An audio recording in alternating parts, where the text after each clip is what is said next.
안녕하십니까. 황태순TV의 황태순입니다. 2020년 10월 16일 금요일 저녁입니다. 보니까 지금 여권 내부에서 미묘한 균열의 조짐이 보이고 있습니다. 정말 균열의 조짐이, 미묘한 균열의 조짐. 이 균열이 어느 순간 쩍 하고 마치 얼음이 쪼개지듯이 쪼개질 가능성이 있는 균열의 조짐이 보이고 있습니다. 결국 국민들 입장에서, 유권자 입장에서는 뭐니 해도 나의 의식주가 편해야만, 다음에 마음도 편하고, 그래야지 집권 세력에게 어떻게 보면 의지하게 되고 지지를 보내게 되어 있죠. 지금 문재인 대통령 소득주도 성장 다 실패했고, 코로나 때문에 경제는 엉망진창입니다만 가장 큰 문제는 사실 부동산 문제입니다. 부동산 때려잡겠다고 집권 이후에 그야말로 2달 건너 한 번, 3달 건너 한 번 부동산 대책 냈고, 올해도 여러 차례 부동산 대책 내어서 그야말로 자신들 표현으로 부동산 시장을 때려잡듯이 잡았습니다만은, 결국 그 결과적으로 청년들, 젊은이들, 그리고 서민들 전세난만 가중시켰죠.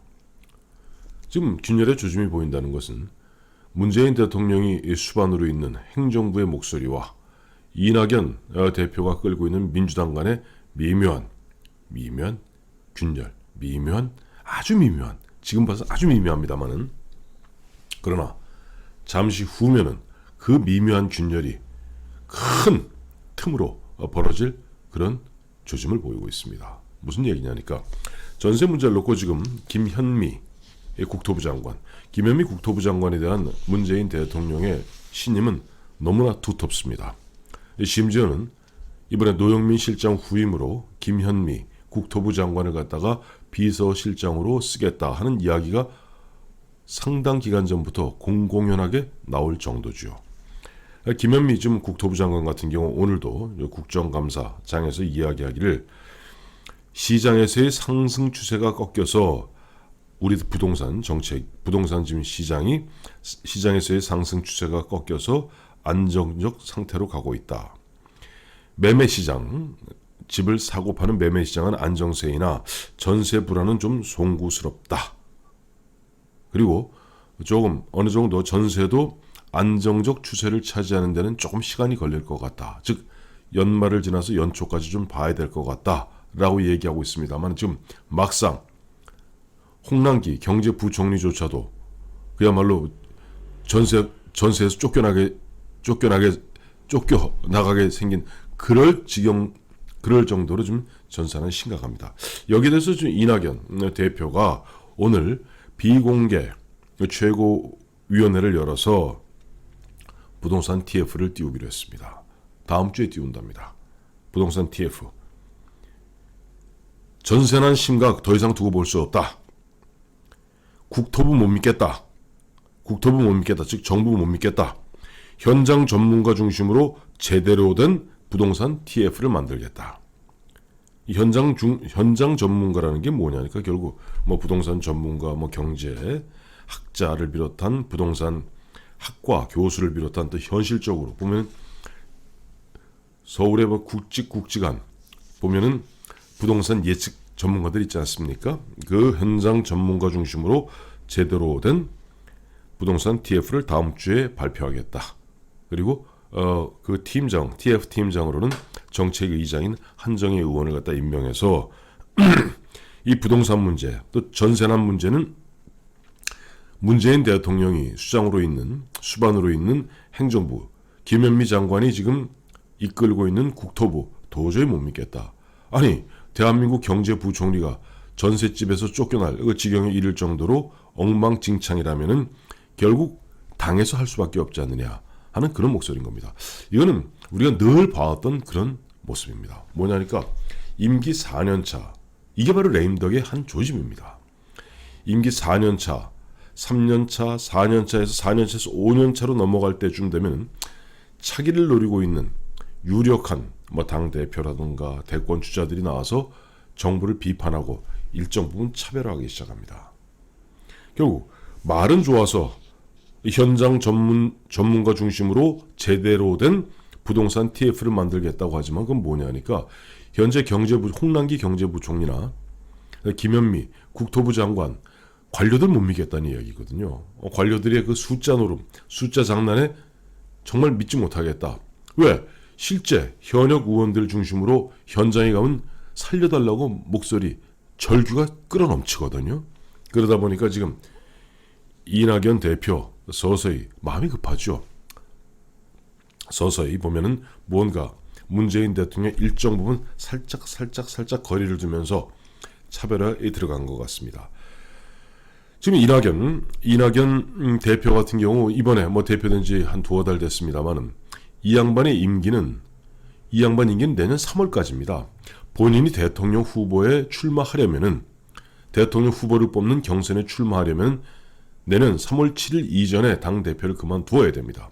근데 벌써 이제 10월 말이지 않습니까? 11월, 12월, 1, 2 넉 달 한 반 정도 임기가 남았을 뿐입니다.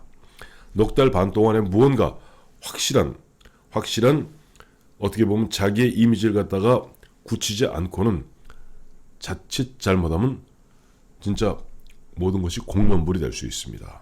그러다 보니까 지금 이낙연 지금 당 대표 같은 경우는 뭐 심지어는 무슨 뭐 바르게 살기, 심지어는 해병 전후에 모든 사회 직능 단체하고 막 개별적으로 접촉하면서 굉장히 발빠른 행보를 보이고 있죠.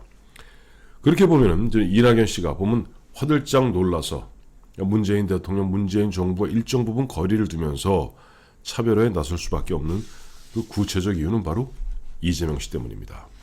이재명 씨 같은 경우 뭐 올 7월까지만 해도 이재명이 13% 갤럽 기준입니다. 갤럽은 사람 이름을 박지 않고 그냥 응답자에게 자유응답을 유도합니다. 누가 차기 대통령 후보로서 좋다고 생각하십니까? 황태순입니다. 그럼 황태순 좋고, 만약에 없습니다. 그럼 그래도 한 번 넘었습니다. 그래서 나온 이 자유응답이니까 흔한 얘기는 짜지요. 근데 이재명 씨가 7월 매달 두 번째 주에 이제 갤럽은 발표합니다만은 7월까지만 해도 이낙연이 24, 그다음에 이재명이 13이었습니다.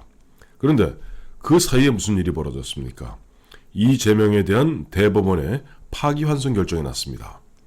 결국 오늘 이재명 지사에 대한 대법원 파기환송심 고등법원에서 무죄가 확정됐습니다. 이재명 지지자들 만세 부르고 난리가 났죠. 이재명 과연 경기지사 재선으로 갈 것인가, 대선 후보로 갈 것인가? 당연히 대선 후보로 가겠죠. 왜? 8월 달에는 19대 17로 이재명이 앞섭니다. 9월 달에는 22대 21로 또 이재명이 앞섭니다.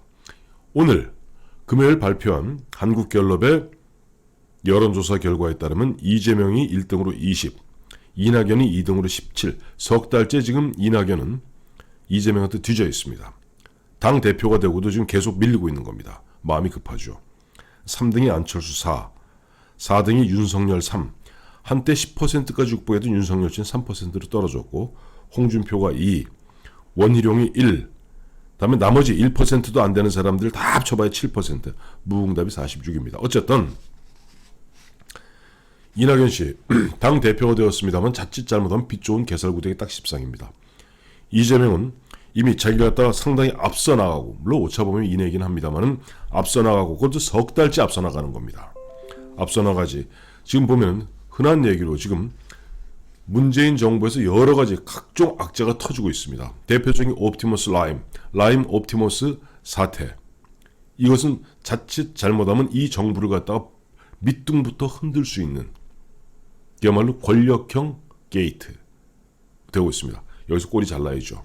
꼬리 자르는 가운데, 그러나 이 문제 어쨌든 라임 옵티머스 이거는 검찰이 수사하고, 만약 검찰의 수사가 미진하다면은 뭐 국정조사 또 아니면 특별검사를 갖다가 야당에서 추천할 겁니다. 물론 여당에서 받지 않겠죠.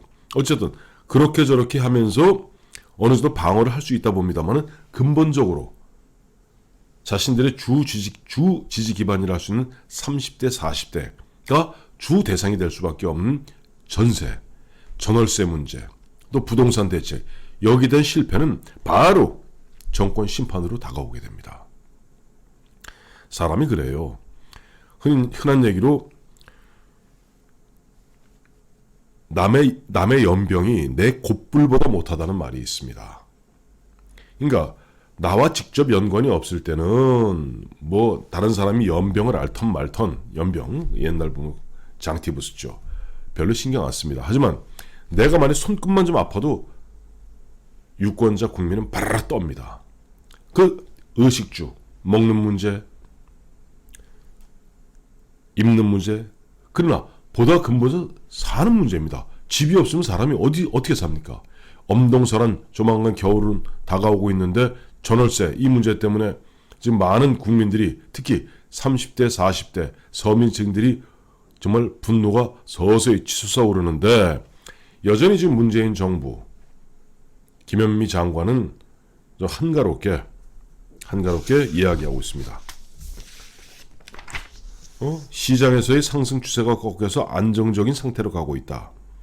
매매 시장은 안정이고 전세 불안은 송구하나 그러나 조금 시간이 걸릴 뿐 이런 식으로 보면 자신들의 정책 실패를 호도하고 있죠. 그러다 보니까 이낙연 씨 이제 보면 아이고 더 이상 이 정부에 맡겨놨다간 내년 자기 3월 7일 임기까지 흔한 얘기로 똥바가지만 뒤집어 쓰고 당 대표를 갖다 나오는 거기다 지지율은 이재명에게 점점 떨어지는 뭐 그런 결과가 초래되지 않을까 걱정되었던 겁니다.